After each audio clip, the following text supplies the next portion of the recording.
Bonjour à tous et bienvenue, merci d'être avec nous sur le www.bigradio.fr. Je suis très heureux de vous retrouver comme chaque dimanche pour revenir sur toute l'actualité culturelle de cette semaine.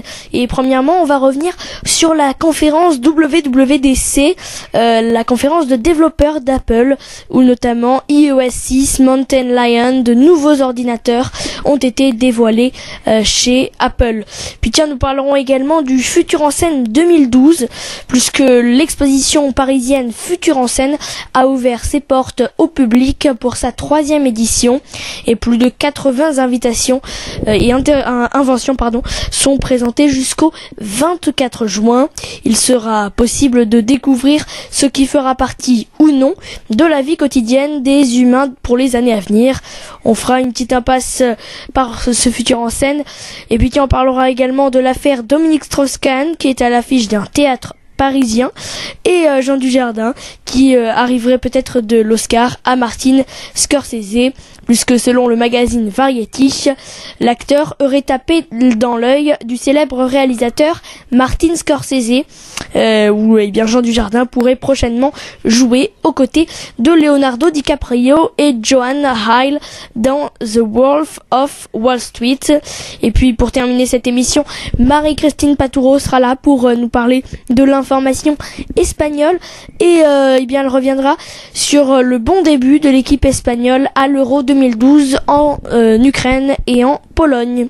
Voilà, soyez les bienvenus, c'est parti pour ce grand journal du dimanche, avec une nouvelle fois un programme chargé et du soleil dans notre studio. Une fois encore, Tim Cook aura affiché son style, s'effacer derrière ses équipes.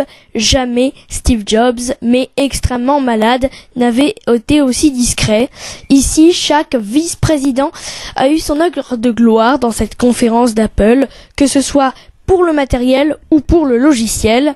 Même l'introduction de la keynote a été faite avec humour, d'ailleurs par Siri, l'assistant vocal intelligent d'iOS. J'aime beaucoup le dernier Samsung, pas le téléphone, le réfrigérateur.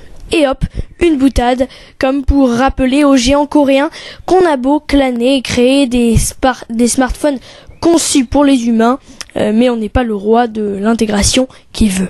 Tim Cook n'est arrivé sur scène que pour énoncer quelques chiffres que je vais vous donner tout de suite. 400 millions de comptes Apple avec carte de crédit, 650 000 applications sur l'App Store, dont 225 000 pour iPad, les bientôt 155 App Store dans le monde, etc.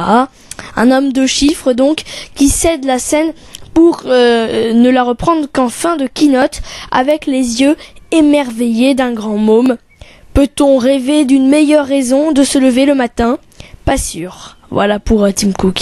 Alors justement, premièrement, c'est le matériel qui a été à l'honneur pour commencer, avec une mise à niveau des MacBook Air et des mises à jour un peu décevantes. Tout d'abord, des MacBook Pro 13 et 15 pouces, des portables qui conservent leur design, leur connectique, avec lecteur optique et graveur de DVD, ainsi que leur autonomie annoncée à 7 heures. La déception menace alors de gâcher la fête, puisque les rumeurs avaient donc tout faux. Non, Phil Schiller annonce enfin un vrai portable, le MacBook Pro de prochaine génération, Next Generation, qui est en fait le seul digne d'être de cette génération, avec son écran Retina, son design affiné et sa connectique modernisée. Il est vendu à partir de 2279 €, ce qui est assez cher, mais reste dans la gamme de prix fixée par les modèles 17 pouces qu'il remplace. Les rumeurs voyaient également une mise à jour des iMac, ce n'est pas le cas. En revanche, les Mac Pro ont bien eu droit à une petite attention pour qui aime les grosses stations de travail ou serveurs qui ont du répondant. En tout cas, toutes ces nouveautés matérielles sont d'ores et déjà disponibles. Suite logique de l'annonce de ce MacBook Pro Super HD, le logiciel. Presque toutes les applications Apple sont d'ailleurs mises à jour graphiquement pour profiter de ces nouvelles résolutions. Photoshop devrait également l'être prochainement, et Diablo 3 plus grosse vente de jeux sur PC et Mac de ces dernières années, a eu droit également à ce lifting. Sur l'instant, les nouveaux Mac tournent sous Lion.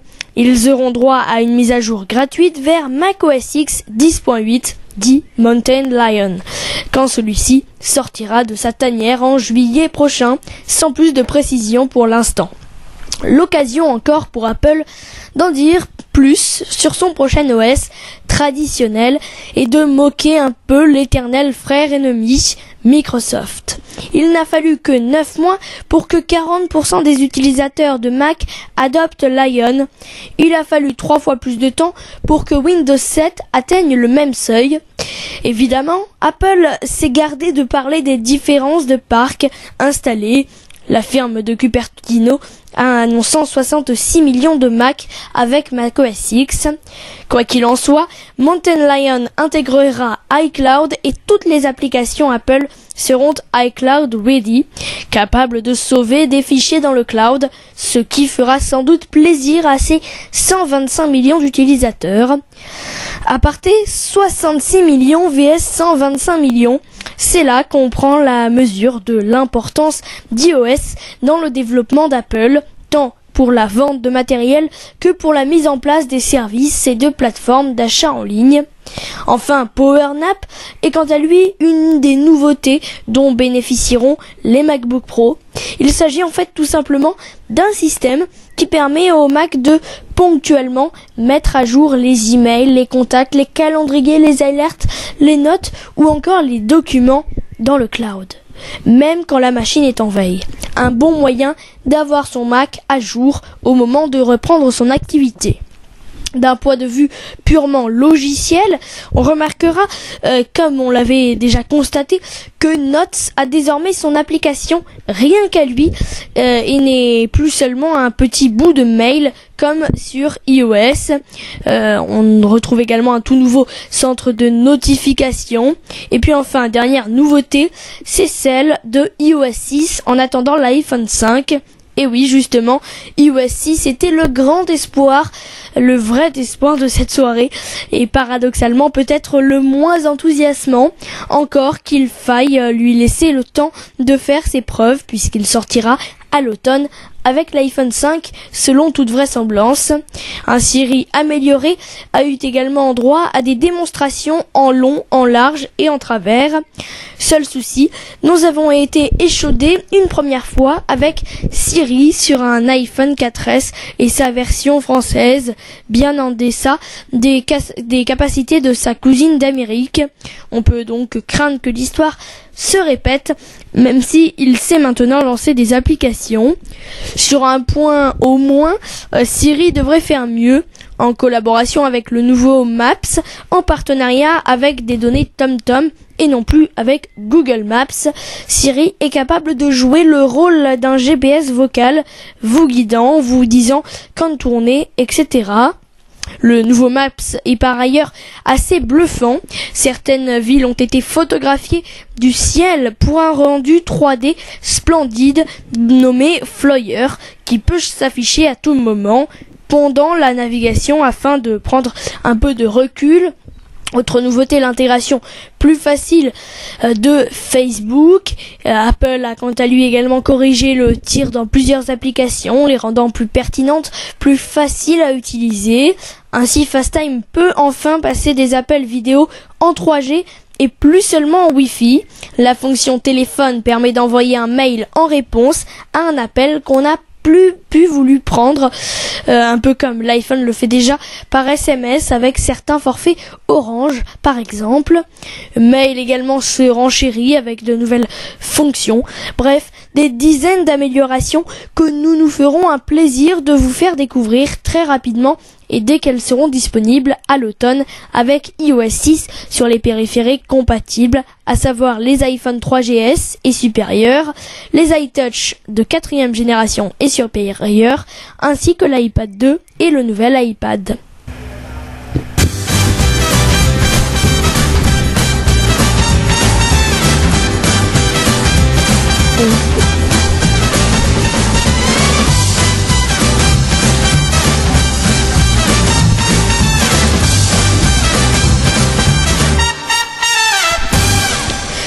La descente aux enfers de Dominique Strauss-Kahn au théâtre. L'affaire du Sofitel est le sujet d'une pièce mise en scène par Philippe Adrien à l'affiche jusqu'à ce dimanche soir au théâtre de la Tempête à la cartoucherie du Bois de Vincennes. Dans l'affaire où les noms de famille ne sont pas cités, Dominique, interprété par Pierre-Alain Chapuis, est patron du FMI. Sa femme s'appelle Anne, elle est jouée par Agnès Château et ses conquêtes sont innombrables. Monter une telle pièce est donc un défi au théâtre dramatique, le traitement d'une affaire qui relève l'actualité la plus récente, dimension à ne jamais oublier, sous peine de voir le théâtre devenir une langue morte, explique Philippe Adrien sur le site internet du théâtre. C'est une énigme et un enjeu pour le théâtre de fouiller dans la poubelle des médias, faire le tri et restituer l'affaire dans l'obscénité de l'époque. Refaire le chemin de cet homme qui coûte que coûte va au bout de son désir, poursuit le texte de présentation de la pièce, traçant un parallèle avec l'histoire du marquis de Stade.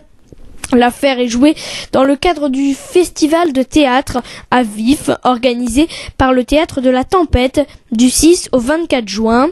Le texte de la pièce, écrite par Philippe Adrien et Jean-Louis Boer, est également en vente et en téléchargement sur les sites Syllabaire, eBook Store et Kindle Store.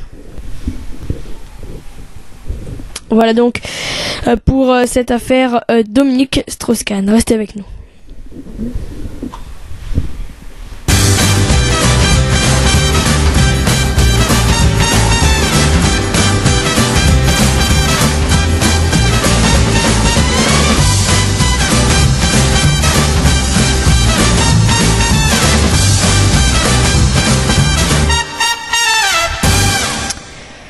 On parle à présent de Jean Dujardin. Et oui, puisque Jean Dujardin est devenu un acteur mondialement reconnu avec le succès planétaire de The Artist. Ce dernier ne manque pas de propositions depuis. Son profil, sa polyvalence, son talent plaisent énormément outre-Manche. Jusqu'à 39 ans, presque 40 ans, l'acteur serait même, selon un article du magazine Variety, paru jeudi dernier, en discussion avec Martin Scorsese. Le réalisateur américain songerait à intégrer l'acteur français dans son casting pour le prochain film de Marty, The Wolf of Wall Street. Une rumeur qui a pris du volume ces dernières heures, puisqu'elle a été confirmée par Marie Chey, représentante de Jean Dujardin aux États-Unis.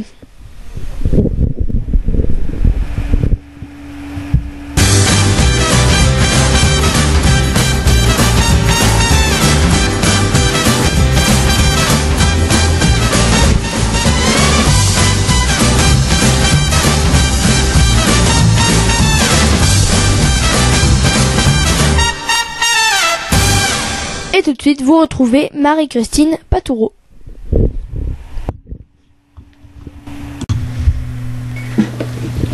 Voilà, vous écoutez le Grand Journal. On est à présent avec Marie-Christine Patoureau pour parler de l'Espagne. Bonjour Marie-Christine. Bonjour Martin. Et aujourd'hui, nous allons parler football. Voilà, parce que on a beaucoup parlé de la crise, on a beaucoup parlé de l'Espagne qui vit des jours très tristes et très sombres. Alors bon, comme les Espagnols adorent le foot, et puis quand il y a foot, eh bien ils pensent plus à rien.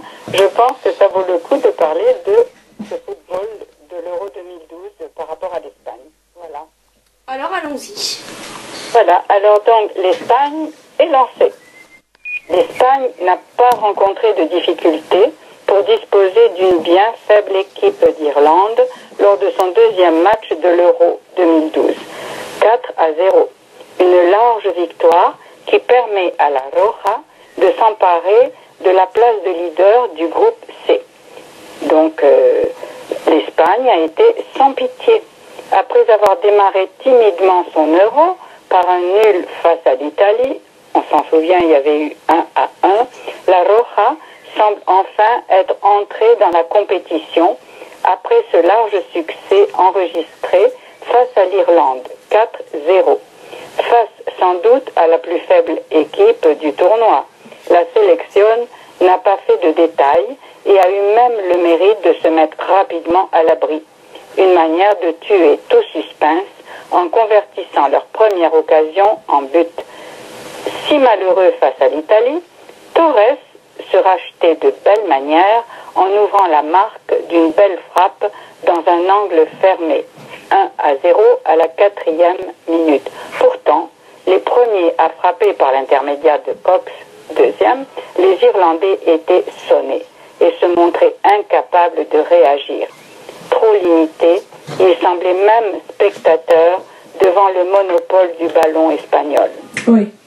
Ouais. Avec 66% de possession de balles, la bande à Del Bosque faisait courir son adversaire, mais tardait à enfoncer le clou, soit par maladresse, soit en tombant sur un Given vigilant sur les essais d'Iniesta et Arbeola, et même Impérial devant une frappe terrible de Xavi, symbole d'une pression plus intense après la pause qui voyait Silva doubler la mise.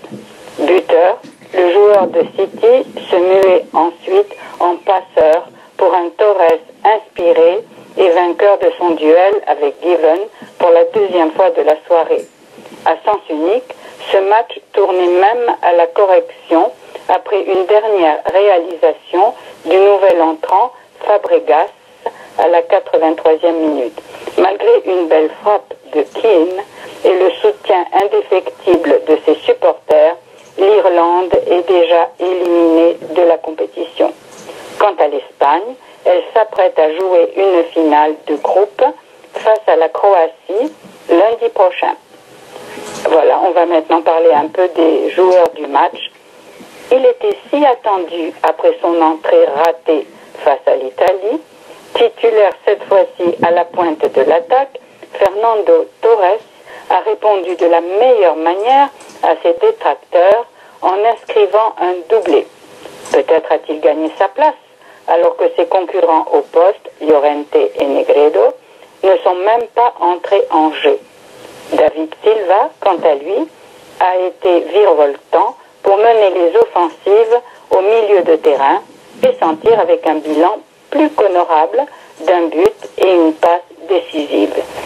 Voilà donc l'Espagne lancée pour cet Euro 2012. Par contre, il y a aussi une petite phrase là, on n'a pas aimé. L'Irlande a semblé beaucoup trop limitée techniquement pour espérer mieux dans cet Euro. Adepte d'un 4-4-2 sans génie, Giovanni Trapattoni n'a rien pu faire pour transformer une équipe qui se base surtout sur une défense agressive et un milieu destructeur. On ne regrettera sûrement pas cette Irlande-là. Voilà, donc l'Espagne a gagné, mais l'Irlande n'était pas à la hauteur. Donc ouais. Au final, voilà, si l'Irlande n'est pas à la hauteur, l'Espagne a joué son match et l'a remporté, mais avec plus de facilité que prévu. Oui, qu'avec l'Italie, par exemple. Hein. Voilà. Et puis bon, l'Italie, ça leur a aussi ouvert un peu les yeux et puis donné pas mal de courage en disant il faut qu'on fasse mieux. Oui. Ouais. C'est ça. Très bien. Merci beaucoup, Marie-Christine. Vous n'aviez rien d'autre à ajouter ? L'Italie, ça leur a aussi ouvert un peu les yeux et puis que l'Europe donne à l'Espagne arrive à améliorer les choses, quoi. On va voir. Ah, c'est sûr qu'en ce moment, l'Espagne a reçu, il y a une semaine, ce qu'a reçu la Grèce en 3 ans. Et en 3 heures, l'Espagne a reçu ça. Oui, voilà, oui. On va voir. Voilà, très bien. Eh bien, merci beaucoup, Marie-Christine, d'avoir été avec nous. Toujours avec plaisir, Martin. On se retrouve la semaine prochaine pour, espérons-le, parler encore une fois de petits sujets footballistiques ou sportifs ou je ne sais quoi. Voilà, ou cinématographiques, voilà. Quelque chose de sympathique, de culturel. Oui, voilà, on va changer un petit peu. Et donc voilà, c'est la fin de cette chronique. Merci à vous tous de l'avoir suivi. Au revoir Marie-Christine. Au revoir Martin et au revoir à tous.